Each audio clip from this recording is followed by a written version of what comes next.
Olá, seja bem-vindo a mais um programa do Politicamente Correto, um programa do jornal Terras de Gaia. Vamos ter a oportunidade de conversar com o Nuno Matos Pereira, representante da lista do partido ADN às eleições de 18 de maio, legislativas Assembleia Nacional. O Nuno Matos Pereira tem 46 anos, é engenheiro de sistemas de informação, militante do ADN há 2 anos, coordenador distrital do ADN há 1 ano. Sobre o ADN, poderemos dizer que foi fundado em 2022, é um partido que se considera conservador, vamos falar um bocadinho sobre isto, tem atualmente representatividade em todos os distritos do país. Vamos também falar um bocadinho sobre o posicionamento político e aquilo que o pode diferenciar de todos os outros partidos. Caracteriza-se por ser um partido sem disciplina de voto partidária, o que significa que os seus representantes eleitos têm liberdade para defender políticas distritais no Parlamento. Caro Nuno, muito obrigado por ter aceito o nosso convite. A minha primeira pergunta é o que é que levou o Nuno a entrar na política? E já agora, desde quando é que é político? Vou fazer aí 2 retificações, tenho 47 anos, o que dá mais 1 ano de militância do partido, ou seja, eu estou há 3 anos no ADN e não 2. Peço desculpa. Não tem mal nenhum, deixa-me só fazer essas retificações e portanto sou coordenador distrital há quase 3 anos do ADN Porto e inclusive o ano passado tive um convite quando foi o 3º congresso do ADN para ser comissário político nacional, que também sou comissário político nacional e que muito me orgulha. E voltando à sua questão, que é importantíssima, o que é que me faz vir para a política? Ora bem, eu comecei com algum associativismo, digamos assim. Comecei a militar não como militante, mas a associar-me a determinados partidos a algumas causas políticas e até com o Bruno Fialho em 2022, fruto daquilo que passamos muito durante a pandemia da Covid, das restrições, principalmente aos nossos direitos, liberdades e garantias, senti-me na obrigação de trazer algo que me segregavam, que me censuravam, determinado tipo de opiniões relativamente às políticas que eram aplicadas na altura, e que não nos davam liberdade de expressão para ter uma visão diferente, para nos abrir outro tipo de janela e trazer outro tipo de opiniões onde as pessoas eram automaticamente censuradas. O Partido ADN foi o que me abriu as portas e permitiu-me essa liberdade, essa exatamente liberdade que também permite neste momento aos coordenadores distritais e às políticas distritais e aquilo que nos faz a cada distrito concorrer à Assembleia da República e levar ao Parlamento, que é essa a verdadeira representatividade dos 230 deputados, é representar efetivamente os distritos por onde são eleitos e não estas jogatanas que por vezes acontecem nos partidos, em que agora tu vais por ali, agora tu vais por acolá, porque ali dá mais jeito para poder entrar. Portanto, aquilo que eu me proponho como número 2 da cabeça de lista pelo Porto, o ano passado foi o número 1, este ano optamos por ter uma defesa ainda maior, porque estamos muito perto, pelas sondagens que têm sido, estamos muito perto de eleger, e portanto é o meu presidente que vai se candidatar para a lista do Porto e vai defender aqui o distrito do Porto, e eu vou como número 2 e espero que também consiga entrar para defender o ADN no Parlamento. Quando fala no ADN e quando fala de algumas movimentações para a elaboração das listas, o Nuno, sendo alguém que é da região, que é do distrito, o que é que sente, ou no fundo, e também voltando um bocadinho atrás, quando falou no associativismo e quando falou na militância do ADN, sentiu que já quando estava no associativismo, a militância, a cidadania, as tais bandeiras, as tais segregações que falava, não conseguiu encontrar resposta em nenhum dos outros partidos, desculpa a expressão, tradicionais, e encontrou aqui no ADN. O que é que diferencia o ADN, digamos, de todos os outros partidos? É exatamente isso. Eu não vou referir qual foi. Eu, por exemplo, concorri há 4 anos às eleições autárquicas como um movimento independente, uma coligação, que por coincidente era com o antigo PDR, era um partido pelo qual íamos com coligação com o antigo PDR. Foi assim que me aproximei até do ADN. E essa aproximação e essa abertura foi exatamente isso que foi. A permissividade, ou seja, não havia aqui loucuras, todas as opiniões são válidas, tudo aquilo que nós trazíamos era discutido. E na altura, atenção que estamos a falar num ano em que as coisas foram todas muito esquisitas, estamos a falar no ano 2021, 2022, onde tudo o que era opinião possivelmente era segregado mesmo nas próprias redes sociais, ou mesmo na opinião pública, ou mesmo na comunicação social mainstream. E tudo que era opinião divergente era automaticamente censurada por insulto, por calúnia, ou que não estava a seguir uma diretiva. E o ADN, aliás, eu trago aqui um excelente exemplo, nós ainda hoje brincamos com isso, eu quero relembrar até essa situação. O meu presidente fez umas eleições legislativas, o Bruno Fialho, onde foi segregado e teve de fazer entrevista numa sala à parte, porque recusou-se a usar uma máscara cirúrgica, e o próprio nome diz que é cirúrgica, não é de proteção de mais nada, e ele, como contestação, levava um elefante e dizia: vocês não querem ver o elefante na sala, vocês não querem uma opinião diferente. E o ADN era essa permissividade que nos trazia, que era essa abertura de dizer assim: todas as opiniões são válidas, vamos discuti-las. E aquilo não encontrávamos em mais nenhum lado. Não encontrei no associativismo, não encontrei em mais nenhum outro partido, encontrei efetivamente no ADN, e foi a partir daí que me tornei logo militante. Sente que há caciquismo dentro dos partidos? Sente que as tais opiniões diversas, as tais fações, não têm cabimento em todos os partidos tradicionais? Ou isto pode ser também um bocadinho fruto de um partido novo que, no fundo, quer também agregar e quer receber mais militantes e, portanto, ainda tem esta, digamos, esta abertura de espírito e isto ainda não está assim tão formatado ao tradicional partido, que tem ali regras e tem funcionamentos às vezes um bocadinho estranhos para quem está de fora dos partidos? Percebo a pergunta perfeitamente, porque aquilo que mais me respondem quando nós tentamos angariar pessoas que têm as mesmas causas, nos dizem assim: epá, os partidos são todos iguais. E eu respondo que se fossem todos iguais eu não estava aqui. Não é uma necessidade que eu esteja na política, e percebo essa questão do caciquismo. Eu também posso responder de outra forma, que eu sou comissário político e às vezes são altas horas da noite e estão a falar com pessoas em qualquer parte do distrito. A forma como conversamos e a forma como eu consigo elaborar as opiniões, ou consigo avaliar as opiniões de cada pessoa, percebo perfeitamente se conseguimos encaixar dentro dos ideais do ADN. A pergunta é perfeitamente válida. Tivemos aqui o exemplo de um partido que cresceu rapidamente em poucos anos e os problemas deles estruturais estão a aparecer, não é? Temos os partidos mais antigos em que já estão, essa adaptabilidade e esse caciquismo é muito mais evidente. A discussão e o combate, digamos assim, das próprias fações, se não és comigo, és contra mim. Apesar de sermos um partido que está em crescimento, é efetivamente mais fácil de avaliar, portanto, que estas questões não sejam tão evidentes nesta primeira fase, mas o que é certo é que nós evitamos logo esta primeira fase. Há pessoas que não conseguem estar dentro do ADN e, portanto, a aceitação dessas pessoas, não somos nós que fazemos o filtro, elas próprias autofiltram-se, ou seja, não encaixam naquilo que achavam que eram as causas do ADN, não entendem as causas do ADN e acabam por não... Aquilo que eu quero dizer é que no ADN... Eu prefiro, em termos estruturais, ter pessoas que efetivamente defendam as causas que estão no programa. Porque, aliás, deixe-me dizer isto, nós somos mensageiros. Nós temos no nosso programa político, fazemos um contrato político. Ou seja, nós fazemos um contrato com o povo. Se verificar no final do contrato, diz isto é um contrato com o povo.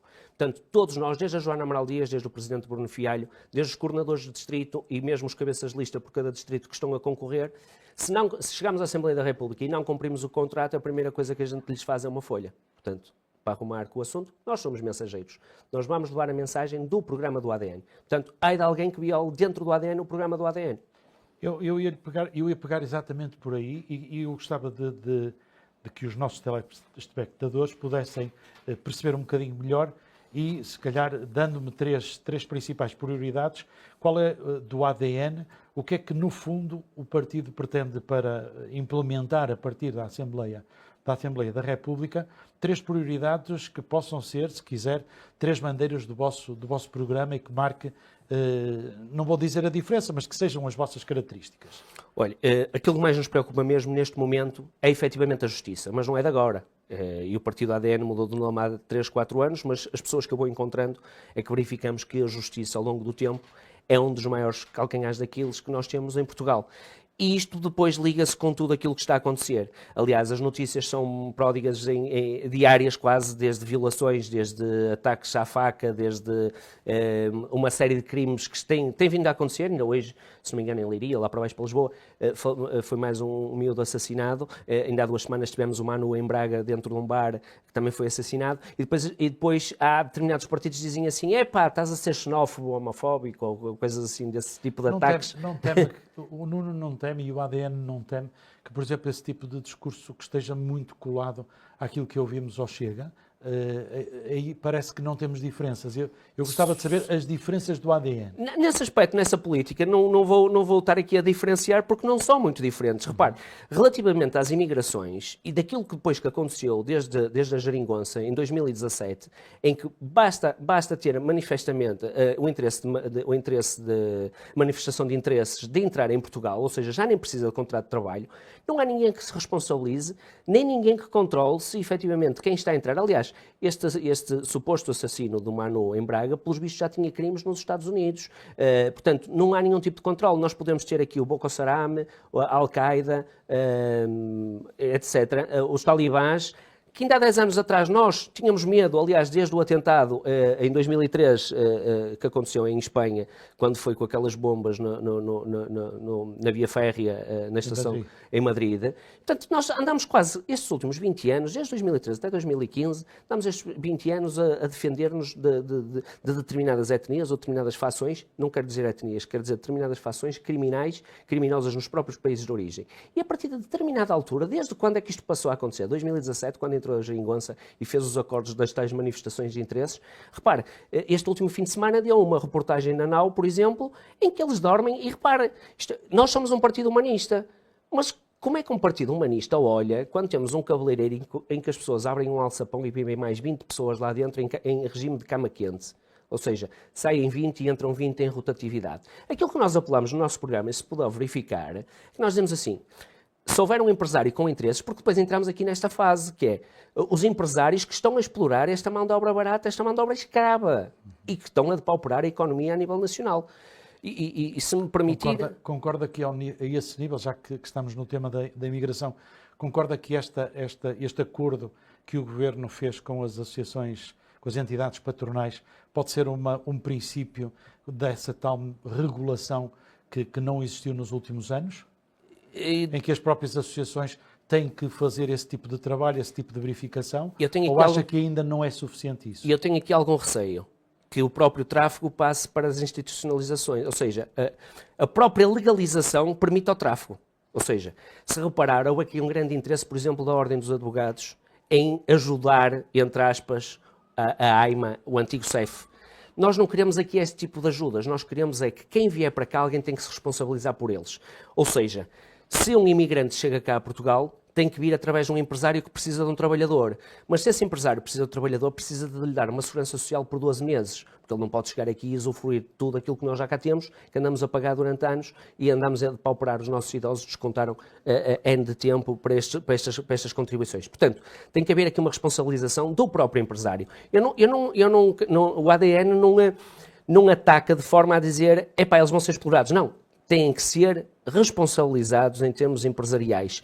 Ou seja, empresário que tem alguém a trabalhar de forma irregular, e nós temos isso no programa, as multas têm que ser pesadíssimas, de 50 mil euros para cima, porque neste momento existe tráfego humano, principalmente ali no Martim Muniz.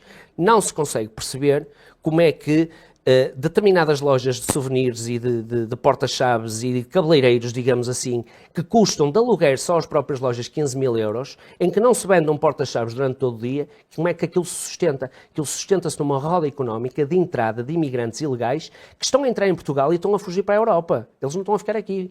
Por um lado, felizmente, por outro lado, não consigo compreender estas políticas, que isto vem da União Europeia. Atenção, isto vem, e reparem, aquilo que eu mais apelo aqui, é que as pessoas vão aos programas eleitorais dos partidos e verifiquem quem é que subscreveu a lei, o Pacto de Imigração e Asilo da União Europeia de dezembro de 2023.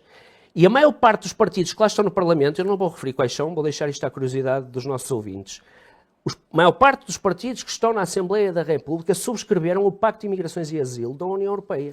Mas não sente que essa imposição, entre aspas, da União Europeia tendo em consideração estes movimentos migratórios, uma parte deles completamente ilegais, não sente que isto foi uma imposição da União Europeia, sendo certo que daquilo que assistimos muitas das vezes, estamos a saltar já para uma política europeia, que foi imposta pela União Europeia e que muitas das vezes houve cimeiras em que tínhamos sempre, quase sempre a mesma pessoa e o mesmo país, por causa da questão da unanimidade, a bloquear esses acordos, por causa de daí poder tirar algum benefício para o seu país, ou no limite para impor ao próprio conjunto dos 26, porque esse era o 27º, condições que se calhar de outra forma não conseguiria. Entende que esta política europeia, ao nível da decisão por unanimidade, vem ajudar a este movimento e esta política que depois vai afetar cada um dos países, ou sente que isto de alguma forma em termos europeus devia ser diferente? Neste momento, na União Europeia, vivemos uma ditadura. E vou-lhe dar um exemplo muito concreto, e aqui vou já dizer que eu estou associado à extrema-direita. Há um país na União Europeia que reflete exatamente esse contraditório, que é a Hungria, através de Viktor Orbán. Viktor Orbán acha por bem que não tem necessidade de mão de obra e, portanto, não permite que as suas fronteiras estejam abertas. O que é que acontece à Hungria? Acontece à Hungria que deixa de receber verbas da União Europeia porque não existe esta unanimidade. Desculpe, nós costumamos usar muito no ADN, que a gente chama o carneirismo, ou seja, ou segues a retórica ou então a partir deste momento estás fora. E, portanto, por isso é que nós por vezes também somos segregados da forma da comunicação, que não permitem que nós cheguemos com este tipo de mensagem. Aquilo que eu deixo aos telespectadores é exatamente isto. Não acham que a União Europeia, através da von der Leyen, que não foi eleita por 304 pessoas, ou 400 e poucas pessoas, que são os deputados do Parlamento Europeu, e depois de estar no Conselho Europeu, elegeu um António Costa para ser o Presidente do Conselho. Mas isso também nós temos em Portugal, com aquele triste espetáculo que se deu para eleger o Presidente da mesa da Assembleia. Não é? Para dividir 2 anos e vamos aqui trocar os cromos e agora ficas tu e depois fico eu. Eu percebo perfeitamente isso, alguém tem que ser, mas se fossem cargos de, digamos, de independência, o Presidente da Assembleia da República é basicamente um cargo de independência, digamos assim, ou de mediação de um Parlamento. O caso da von der Leyen não é, nem do António Costa. São casos de imposição aos governos. E voltando novamente às migrações, como estava a referir, Portugal recebia 20 mil euros a 30 mil euros por cada imigrante que deixasse entrar em Portugal. Isto não é uma imposição direta de uma política que possivelmente a maior parte dos portugueses não aceita? E a maior parte dos portugueses não percebe como é que o nosso dinheiro impresso no Banco Central Europeu vai permitir financiar uma imposição que até vem inscrito no manual da ONU. A ONU permite uma miscigenação dos povos, aqui uma miscigenação de culturas. Estamos aqui num ataque social, ok? E portanto... O Nuno não sente que, sendo o nosso país há mais de 50 anos, por razões óbvias, não é? 51 neste caso, que fomos durante muitas décadas um povo que teve que ser aceito por outros e hoje esta aceitação de povos diferentes, a tal diferença que hoje tanto se fala no espectro político, aceitar a diferença, não sente que isto está a abalar um bocadinho as estruturas e não sente que isto de alguma forma, passa a expressão, tira o ADN daquilo que é, desculpando-me o termo e citando o programa, politicamente correto?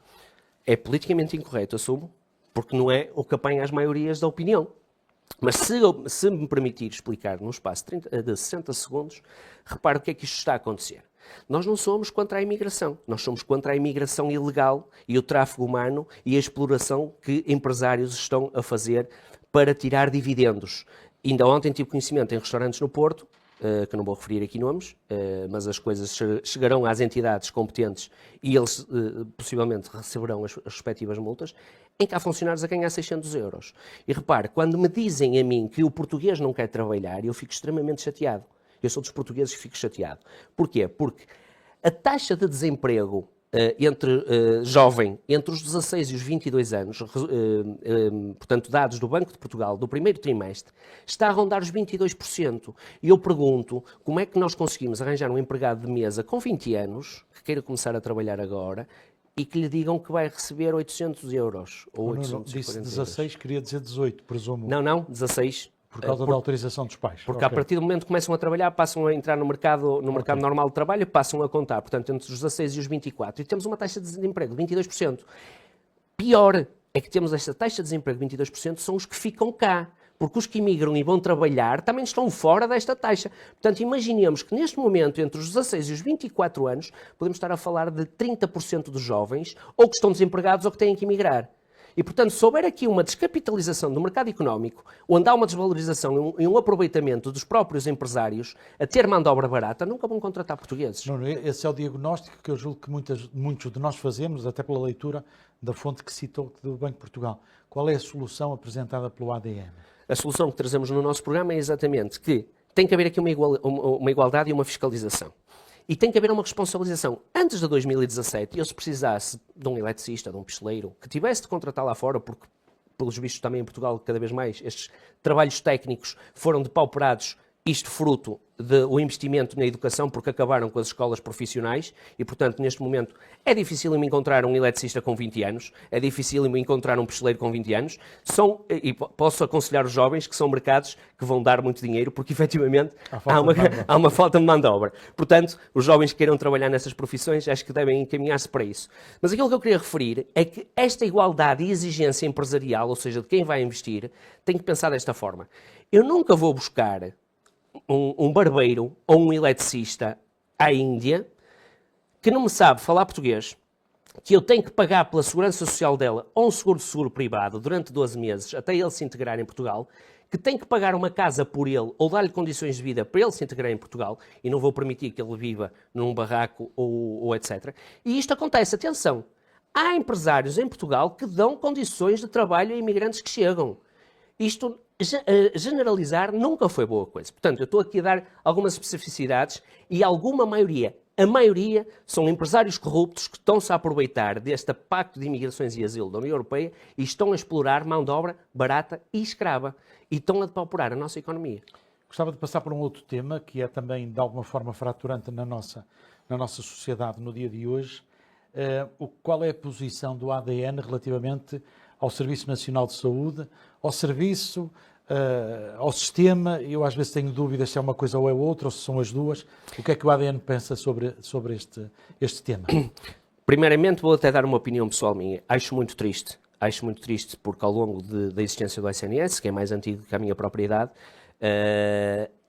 acho triste chegarmos a 2025 com um investimento, ou seja, com uma rúbrica para a saúde de 16 mil milhões de euros, a maior investimento na saúde, ou seja, em termos de orçamento para o SNS, de sempre, e eu não me lembro de ver o maior investimento de sempre, e que sabemos que a maior parte dos serviços do SNS até estão a passar alguns para o privado, não é? Estão a ser deslocalizados, cada vez há mais seguros de saúde, as pessoas optam mais por seguros de saúde privados, portanto, cada vez há menos pessoas no Serviço Nacional de Saúde. Já é um indício de que o cidadão não acredita no sistema ou entende que é Não, o cidadão não acredita, peço desculpa, o cidadão não acredita de quem está por trás do sistema. Repare, tínhamos a Ministra da Saúde que esteve no Santa Maria, que esteve com o polémico caso das gêmeas, não é?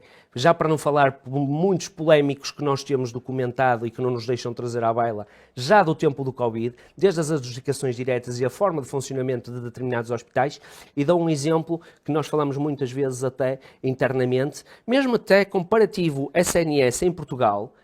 Há muito mais boa gestão a norte em determinados hospitais do que às vezes até a sul. E eu aqui não quero fazer divisórias. Quero aqui salientar determinadas gestões hospitalares que funcionam muito melhor até de um lado e até no outro. E as boas experiências, isto para dizer o quê? As boas experiências hospitalares, a boa gestão hospitalar. Aliás, até posso ir mais longe porque nós aqui não dividimos o que é que queremos, se somos a favor do público ou do privado. Nós tivemos o Beatriz Ângelo, que era um hospital público ou privado, e tivemos o Hospital de Braga, que era público ou privado, e aí funcionava muito bem. O que é que aconteceu? Mal o PS voltou a entrar no governo, a primeira coisa a fazer foi nacionalizar. E agora verifiquem como é que está o Hospital de Braga e como é que está o Beatriz Ângelo, que está sempre à rolha. Mas não sente, mesmo indo buscar este exemplo, que comentário lhe apraz dizer sobre alguém que esteve a gerir e foi sempre dado como uma referência de uma boa gestão hospitalar ao nível do Hospital do Porto, do Hospital de Referência, que é o Hospital São João, pelo Fernando Araújo, e que, entretanto, quando vai para o CNS,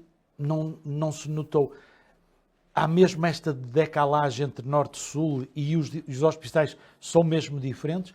Ou entende que esta imposição do tal sistema, do tal Serviço Nacional de Saúde, não se consegue fazer uma imposição top-down em que claramente tem que se ajustar às características locais de cada hospital e de cada região onde eles estão implementados. Vou dar um exemplo simples para as pessoas compreenderem. Imagino que o Fernando Araújo, e como disse e referiu muito bem, fazia uma boa gestão hospitalar no Hospital de São João e depois foi para... Por vários quadrantes foi referenciado como uma boa gestão. E foi fazer aquela gestão, que agora não me lembro como é que era a equipa, mas era a equipa... Executiva exatamente, gestão do SNS. Exatamente. E repare, basta chegar lá abaixo e haver um tipo de lobby.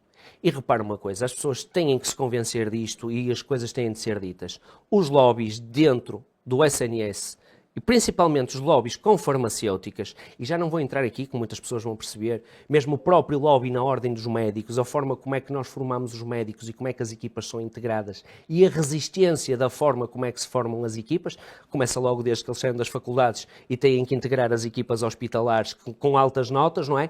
Torna as coisas sempre muito mais complicadas. E depois há aqui umas incoerências, que é, acabamos por aceitar médicos de outros países, até dentistas e etc., com umas equivalências, ou seja, há aqui uma resistência àqueles que nós formamos, principalmente pelas notas, quando eles saem das faculdades, e depois, quando entram, depois quando vamos a ver, eles acabam por ir lá para fora. Aconteceu muito com os enfermeiros, há uma década atrás.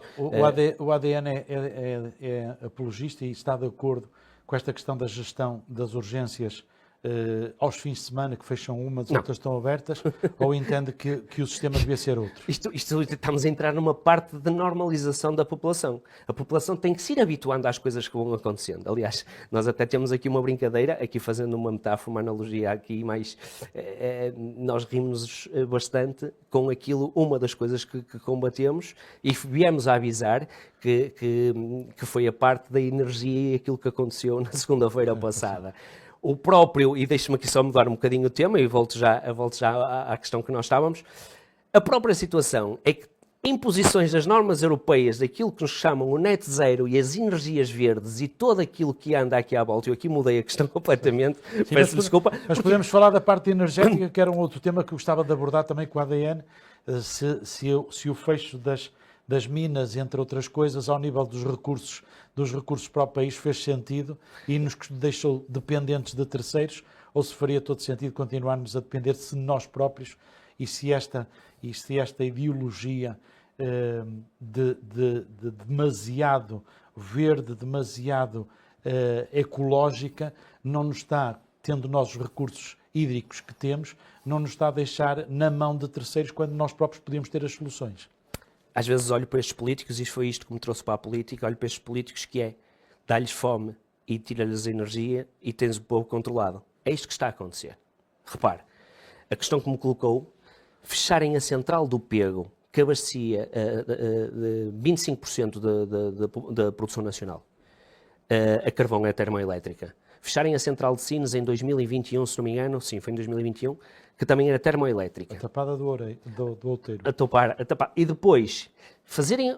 Repara, isto vem com PRRs e investimento. Atenção que a central de Sines foi substituída por aquilo que ficou a meio, o ano passado, entre o PS e o PST, ficou a meio, que era a central a hidrogénio, que é ser o desenvolvimento da alta tecnologia, e as pessoas podem me perguntar, mas quanto é que é o custo? Repara uma coisa, quanto é que é o custo quilowatt de uma produção de hidrogênio? Posso lhe dizer que andará entre os 5 a 7 vezes mais do que o quilowatt a carvão. Portanto, mas é mais limpa e justifica, ou o custo-benefício não é comparável?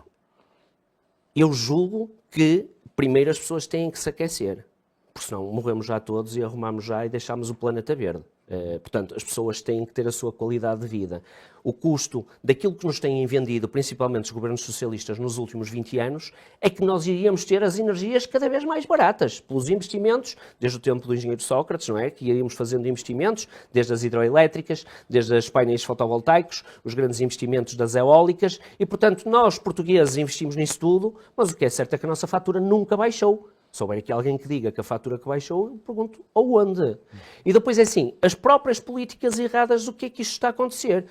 E repare, e já não vou outra vez para a Europa, mas, por exemplo, desde 2011 estão a ser desativadas centrais nucleares, por exemplo, na Alemanha, em que com este problema do Nord Stream ter estourado, resultou em 3 fábricas centenárias de automóveis que fecharam. Não quero trazer esse exemplo, mas depois a nível pequenino, em Portugal, acontece exatamente o mesmo. Se nós não temos competitividade em termos energéticos, estamos a desligar e estamos a ficar dependentes de Espanha, eu pergunto como é que a nossa indústria se vai desenvolver. Quando, por exemplo, e agora mais uma referência, nos últimos 4, 5 anos na China foram quase 50 e tal centrais termoelétricas a carvão, centrais nucleares que estão a desenvolver na China. Como é que nós vamos ser competitivos com o mercado chinês que está a entrar aqui pelas portas deles? Em termos económicos, o que é que o ADN defende, sendo um partido novo, recente no espectro político, onde é que se situa? Porque o partido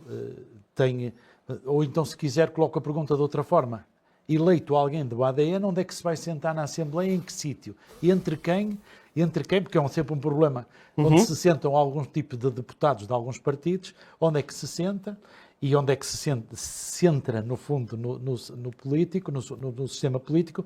Mas uma outra questão que eu gostava também de lhe perguntar é, sendo um partido que se apresenta como conservador, quais são, em termos sociais, as grandes bandeiras do ADN? Ok. Se fosse para sentar no hemiciclo, a gente sentava-se cá em cima à beira do povo. Mas agora respondendo concretamente... Essa é uma resposta não, mas eu vou-lhe explicar para cativar votos, ou não? Sim, é verdade. Vamos dizer que é verdade. Porque a transparência na nossa parte... que não queriam ser deputados, mas queriam estar junto do povo. Não, nós estamos junto do povo. E quando formos deputados... Porque o ADN é um partido sincrético. E quando lerem o programa vão verificar que existem algumas medidas boas da esquerda. Existem algumas medidas boas ao centro, existem algumas medidas boas à direita. E nós temos muito dessas medidas. Em termos económicos, e para lhe responder a essa situação, uma das curiosidades é que as pessoas às vezes perguntam-nos como é que vocês conseguem baixar o IVA para 15%? Nós já tivemos o IVA a 15% e a nossa dívida externa era metade daquela que temos agora, a nível externo. Mas a questão é que nós não podemos olhar só para o IVA do lado da despesa, temos depois de ver do lado da receita. Perfeitamente. A questão é que quando tínhamos o IVA nesse patamar, a despesa pública não era o que nós temos hoje. Exatamente. O problema... Essa galopou, não é? Esse é exatamente o grave problema, a despesa pública. Repare, quando nós temos um orçamento de Estado com 13,8 mil milhões de euros de um saco azul em que ninguém sabe qual é aquela rúbrica, e repare, por isso é que é importante o ADN estar no Parlamento, nenhum dos partidos que está na Assembleia da República durante a aprovação do Orçamento de Estado referiu este buraco no saco azul. É um autêntico saco azul. E sabe para que é que ele serviu? Há 2 semanas o Montenegro disse para que é que iria servir. Iria servir para combater as taxas do Trump e apoiar as empresas nacionais. E a pergunta que eu deixo é exatamente esta. Então nós andamos a roubar tacitamente as empresas em termos de impostos, em cargas de impostos, em IRC, e depois vamos dar-lhes dinheiro que há meia dúzia delas, às específicas e aquelas que me interessam. Estamos num autêntico mercado globalista. E nós aqui no ADN, aquilo que mais defendemos é os mercados locais. Nós defendemos a agricultura biológica, defendemos o comércio local, defendemos a independência das pessoas e uma coisa muito caricata, que nós ainda defendemos na segunda-feira, defendemos o dinheiro físico. E defendemos não é por causa da corrupção, é por causa da facilidade que as pessoas portanto, com mais inabilidades podem ter. E numa situação em que houve um blackout de 12 horas, as pessoas já estavam com dificuldades em adquirir coisas. Portanto, além de nós somos progressistas liberais, o quanto basta, mas a nossa base é conservadora. Quando nós temos a sustentabilidade para desenvolver e para avançar em termos económicos, sim senhor, nós avançamos, mas temos sempre a base conservadora. Só mais uma questão, é dizer onde é que nos posicionávamos fisicamente. Possivelmente, muito perto da iniciativa liberal e do Chega, mas eu não gosto de salientar essa forma porque nós somos um partido sincrético. Muito bem. E no outro tema também, que é o facto da educação em Portugal, como é que o ADN vê a atual situação da educação em Portugal e que soluções é que o país poderia ter com as políticas que defende o ADN? Em termos de educação, nós tivemos um grave problema que as pessoas não se aperceberam durante os últimos 10 anos. Foram impostas ideologias dentro dos próprios programas escolares. principalmente a ideologia de género, foi um dos graves problemas e um dos grandes combates da defesa do ADN. A própria situação, quando se falava aqui nas 3 casas de banho, e por causa de, digamos que menos de 1% da população que teria aqui, das tais chamadas minorias, teriam aqui uma exigência perante toda a sociedade. Isto foi um grande combate que a maior parte das pessoas não percebeu o que é que estava a acontecer, mas estavam implementadas, por exemplo, em termos de programas escolares, na disciplina de cidadania, chegou a haver problemas até a níveis judiciais, em que o caderno Press, que é um dos manuais que estava, e aqui apelo às pessoas que ainda, pronto, isto agora basicamente está quase resolvido em termos de doutrina. Essa foi uma das grandes bandeiras do ADN, foi lutar contra a ideologia de género que estava a ser implementada nas escolas. Mas há outras ideologias. Nós queremos que o ADN defenda exatamente o artigo 43. Não queremos ideologias políticas, não queremos ideologias de género, não queremos ideologias religiosas, nem ideologias políticas. E neste momento há uma interferência muito grave a nível nacional, em que os próprios partidos políticos interferem dentro das escolas. Isto é uma preocupação nossa. Não queremos esta massificação. Temos uma grande dificuldade. Aliás, há 2 semanas, num partido que é próximo a nós ideologicamente, em algumas das medidas, que é o Partido Chega, principalmente na parte das migrações, teve em algumas escolas que a escola era tendencialmente de esquerda e houve problemas e conflitos até físicos dentro dessa própria escola. Portanto, aquilo que nós mais apelamos é não haver nenhum tipo de ideologia nos conteúdos programáticos. A partir daí, o desenvolvimento, sim, a nível tecnológico, nós aceitamos que a nível tecnológico tem de ser, mas a parte conservadora e a parte de transmissão do conhecimento tem que ser bastante importante. E só mais aqui um ponto. O seguir a ciência, quando nos vendem o seguir a ciência, nós temos que seguir a ciência, mas pô-la sempre em causa. Seguir a ciência e pô-la em causa. É este o lema do ADN. Não é seguir a ciência de forma ideológica e cega, conforme nos quiseram impor durante muito tempo e sobre determinados temas na sociedade. Sobre a Constituição, o que é que o ADN acha que esta atual Constituição está de acordo e responde àquilo que são as necessidades do dia-a-dia da população e do país, ou entenderia que haveriam alterações que pudessem ser ainda mais importantes para o desenvolvimento e para a atividade do país? Nós consideramos que a Constituição, apesar de lhe chamarem uma Constituição socialista, nós consideramos que a Constituição poderia levar a alguns reajustes, mas nós não queremos mexer na Constituição porque há um receio grande dentro do próprio ADN de, ao tentarem mexer na Constituição, estragá-la mais que aquilo que ela está. É este o receio evidente daquilo que acontece. Isto porquê? Há um dos artigos, que é o 27, que é os direitos, liberdades e garantias, que foi aquele que mais nos defendeu em determinadas situações, por exemplo, na época do chamado Covid. Isso defendeu-nos grande parte das pessoas que estão integradas no ADN, em muitas situações. Nós defendemos determinado tipo de discussão nesse tema, e esse foi um dos grandes requisitos. Outro deles é o 287, se não me engano, que não permite que leis constitucionais sejam mudadas. Eu não sei se é o 287, se é o 283, mas há uma das leis que não permite que grande parte das leis da Constituição sejam mudadas. Agora não tenho a ideia qual delas é que é, mas o que quero referir a esse artigo é que é essa a nossa grande preocupação. Se ela for mudada, as leis base da Constituição nunca devem ser mudadas, porque são essas que protegem os nossos direitos, liberdades e garantias, e é essas que o ADN sempre defendeu e sempre vai defender. É o direito à liberdade das pessoas. E, portanto, esses receios têm. Agora, depois tem ali alguns pontos. Pode-se chamar alguns pontos socialistas, por exemplo, o direito à casa. Nós temos direitos, mas também temos deveres. É óbvio que você tem a sua casa, paga o IMI, paga os impostos, paga uma série de coisas. Nós tivemos uma situação ainda a semana passada da ocupação de casas por parte de determinadas pessoas, independentemente das etnias ou independentemente das raças delas, são pessoas como nós. Eu não me dá o direito, como português, nem como estrangeiro, sequer, de ocupar uma casa que não é minha. Portanto, ninguém tem esse direito. E aquilo que nós defendemos é que o sol, quando nasce, é para todos. Portanto, os direitos, liberdades e garantias têm de ser para todos. E é isso que nós combatemos. Se há um crime, esse crime deve ser julgado. Aliás, tem-nos chateado imenso em determinadas situações, mesmo a nível criminal, legislação criminal, em que nós apelamos para agravamento de penas, em que determinados crimes, depois de serem sentenciados, há aqui uns bons comportamentos em que as pessoas apanham 15, 20 ou 30, 20, 25 é o máximo, apanham uns 20 anos, depois por um suposto bom comportamento ao fim de 7, 8 anos, quando estamos a falar de violações ou até de assassinatos, com 7, 8 anos já estão novamente cá fora. Portanto, isto é uma das coisas que a parte jurídica nos aflige bastante, que é, e só mais uma parte, ainda a semana passada mais um funcionário do INEM teve uma agressão quando ia socorrer uma pessoa que estava ferida. Mesmo nós protegemos muito em termos legislativos e devem ser as penas agravadas qualquer tipo de ataque às forças de segurança, porque nós temos que ter respeito às forças de segurança, é o trabalho deles. Se eu estiver na rua e se um polícia me disser que eu estou detido, aquilo que eu tenho que pôr é as mãos atrás das costas e perguntar-lhe porque é que eu estou detido, até me levar à esquadra e fazer exatamente aquilo que deve ser feito. Não é pegar à bolachada a um polícia e depois passar 2 semanas ou ser apresentado ao juiz e no dia a seguir estar outra vez cá fora para dar mais 2 bolachadas no outro polícia. Portanto, não sei se me fiz entender relativamente a essa parte. O nosso tempo vai voando e eu gostava de lhe fazer mais 2 perguntas. Uma era relativamente aos interesses concretos da população do Distrito do Porto, e porque estamos no Distrito do Porto, de que forma é que o ADN dos eleitos que tiver pelo Porto entende que é a melhor forma de defender o Distrito do Porto, que é uma coisa muito grande, mas de que forma é que acham que isto...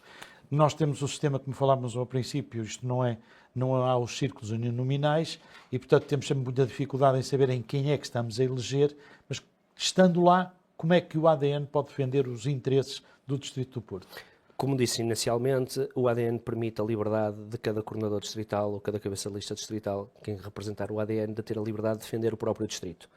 Uma das coisas que se me fizer chegar à Assembleia da República é exatamente a mobilidade e as vias de comunicação. Neste momento, nós presenciamos a crimes, eu não quero chamar crimes económicos, chamando-lhe crimes económicos, autêntico desbaratar de dinheiros.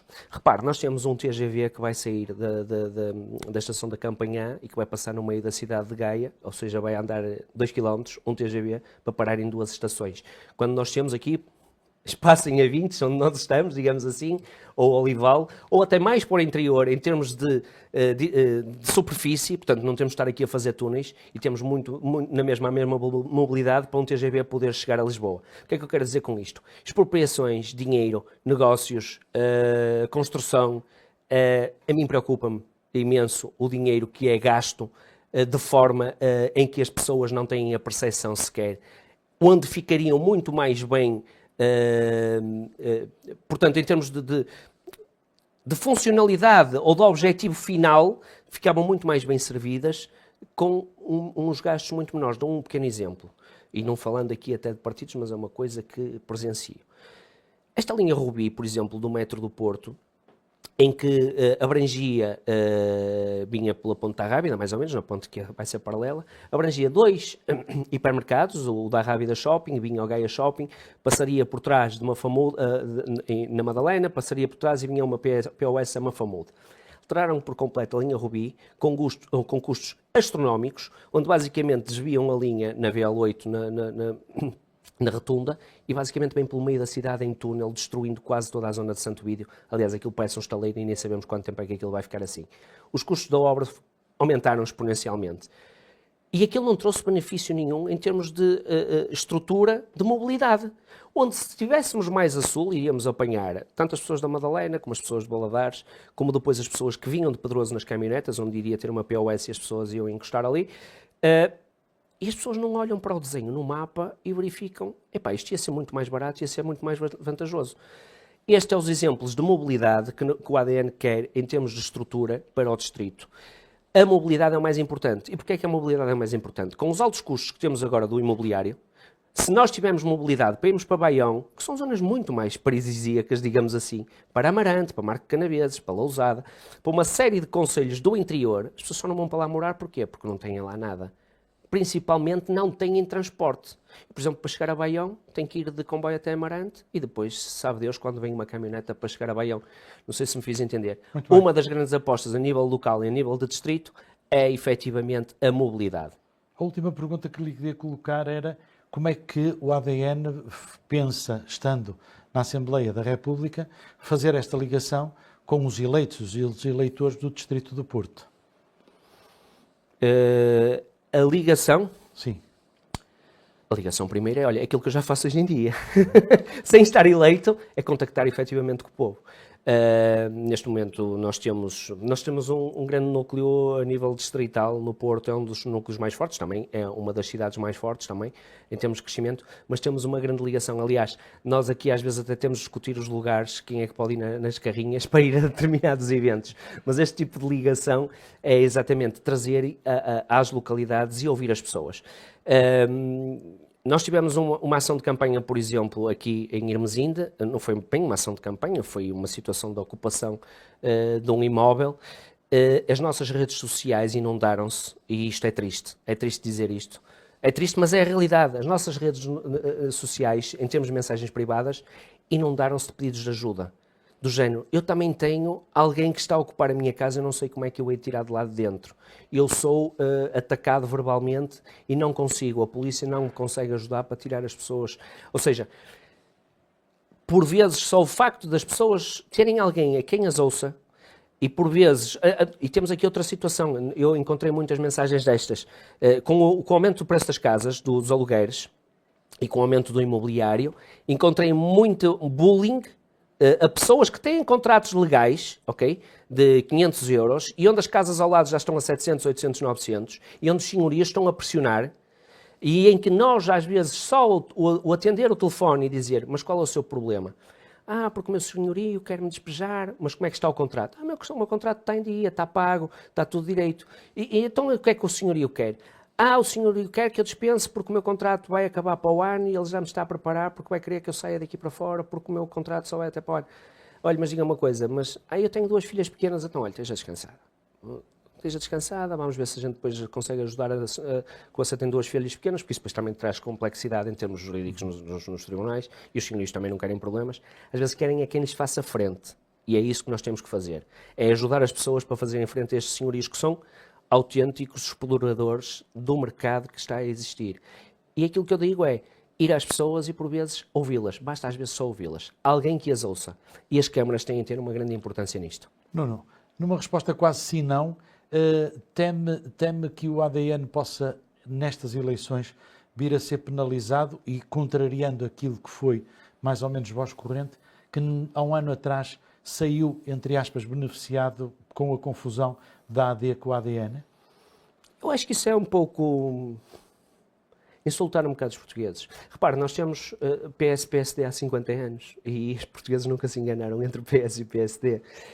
A situação, não vejo isso por aí, mas até dando de barato que as pessoas, 10 mil votos, nós tivemos 102 mil votos, atenção. Dando de barato e sendo muito honesto, dando de barato 10 mil votos, as pessoas acham que 10 mil pessoas se enganaram. Eu vou explicar uma coisa. As pessoas que votam ADN, votam mesmo ADN. Essas não se vão enganar, vão votar ADN, não vão votar AD. Isso posso garantir. Porque essas pessoas sabem exatamente as causas que nós defendemos. E, portanto, se eventualmente, eu até dou de barato esses tais 10%, para nós já era uma grande vitória o ano passado, mas vai ser muito maior desta vez. E vou-lhe dizer muito sinceramente, nós discutimos abertamente, nós vemos a quantidade de militantes que estão a entrar, vemos de que fações políticas esses militantes estão a entrar, porque também temos essa sensibilidade, às vezes, da forma como falamos com as pessoas, e percebo perfeitamente que nós vamos reforçar a votação. E a minha expectativa é mesmo eleger, tanto no Porto como em Lisboa, portanto, vamos conseguir mostrar que, efetivamente, essas pessoas não se enganaram. Caro Nuno, muitíssimo obrigado pelo seu tempo, foi um gosto. Caro telespectador, terminamos aqui mais um programa do Politicamente Correto. Continue-nos a ouvir e a acompanhar no Terras de Gaia, nas várias plataformas das redes sociais, e no próximo programa iremos ouvir outro candidato de outra lista. Fique bem, bem-aja.